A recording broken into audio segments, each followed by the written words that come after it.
also an early instrumental piece called Foxglove, which is named after Fox Watson. And then once I was kind of looking at that, then all this whole other vista opened up. If you can do that, you can do, other things. So I began to come up with something more melodic than those pieces were initially, and just different ways of using the same approach. So sometimes involving open tuning, sometimes not. There's a piece. I went through a kind of Django Reinhardt phase, not in terms of my playing, but in terms of interest in the 70s. And there's a piece on one of the albums called Roulette sa bosse, which is French for to roll one's hump, which is an expression, an old, outdated expression for rambling around. And I don't know, only the French would rolling your hump, but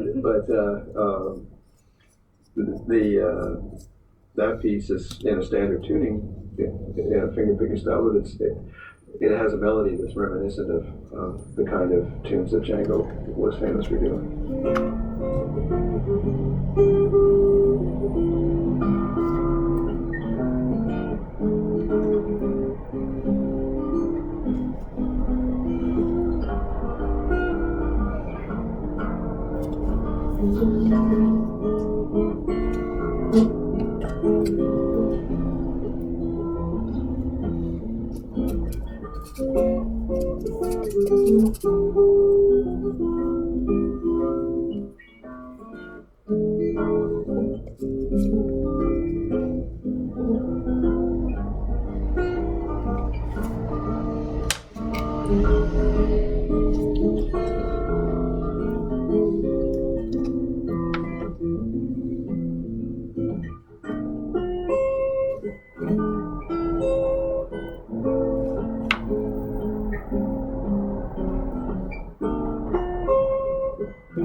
Your first album that went gold in Canada was Night Vision, and your music started to go in a different, more urban direction?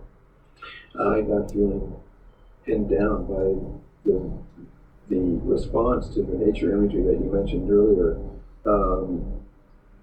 I started getting kind of stereotyped as this back to the land guy, and so I was associated with some movement. Certainly, I was aware of people who were moving back to the land and thought of themselves as part of a movement, but I sure didn't think of myself that way. And I've never liked being labeled anyway, even if the labels have fit. So I deliberately made an album that had a band on it and had some electric guitar and had songs. I guess I just kind of tried to put myself in a cityscape instead of a rural landscape. And what came out was this album, Night Vision.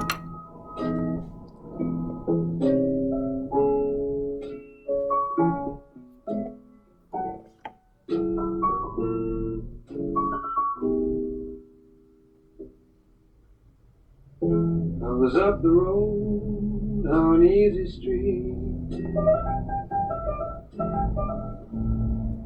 watching everybody stand around and cheat. Man comes up and says, move along, down to the corner where you belong.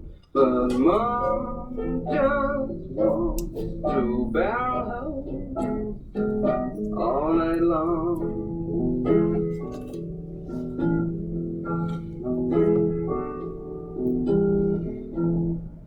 I hear the city singing like a siren choir. Some fool tried to set this town on fire. TV preachers scream, come on along. I feel like Fay Ray, face to face with King Kong. But Mama just wants to barrel all night long.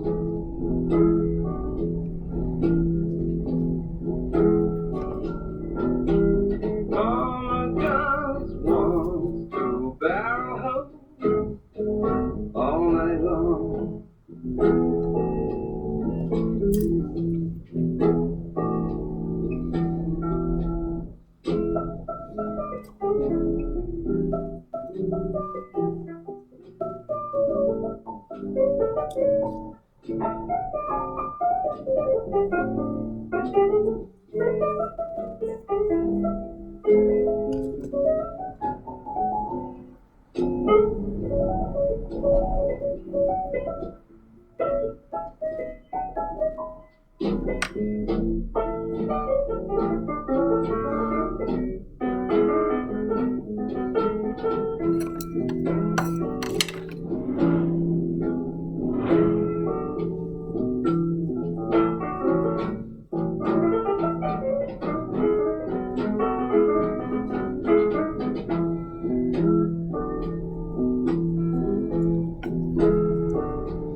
Sometimes I wonder what I am. Feel like I'm living in a hologram. Doesn't seem to matter what, right or wrong. Everybody's grabbing, coming on strong. But Mama just wants to barrel all night long.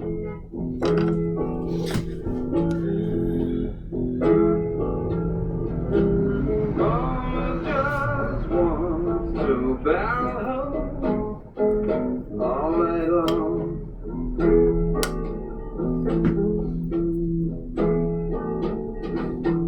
Mama just wants to all night long.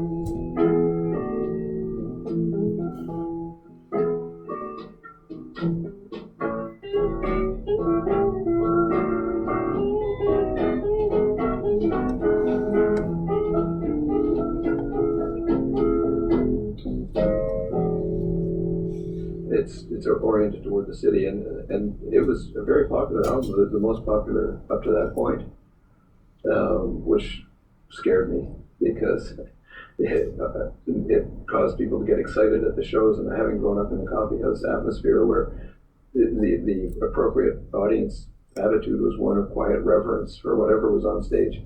Having people get up and dance around, and I'm still playing solo shows, but people, dancing and singing along and sort of cheering after songs instead of just politely clapping. I was quite taken aback, and I thought, I'm encouraging something wrong with me, by doing this. So I got kind of back off. So I made the most, the next album I kind of deliberately made the most opposite sort of album I could, which is not exactly back to the rural thing, but it's but musically it's totally acoustic, just two guitars and occasional bits of something else. But and it worked. People didn't buy it very much.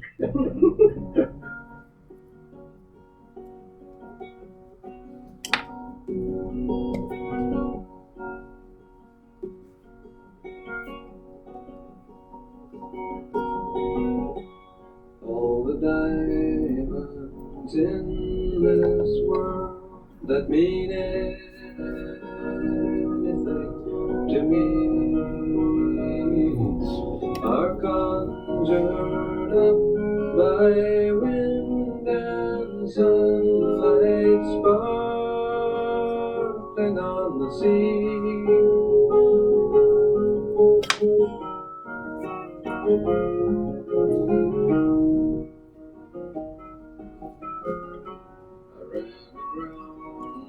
The harbor town lost the taste for being free.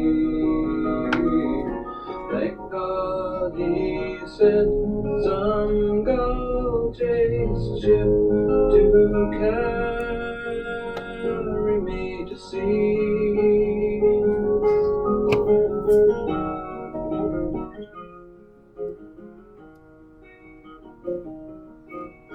2,000 years and half the world away. Wow, this is painful. Dying trees still grow greener when you pray.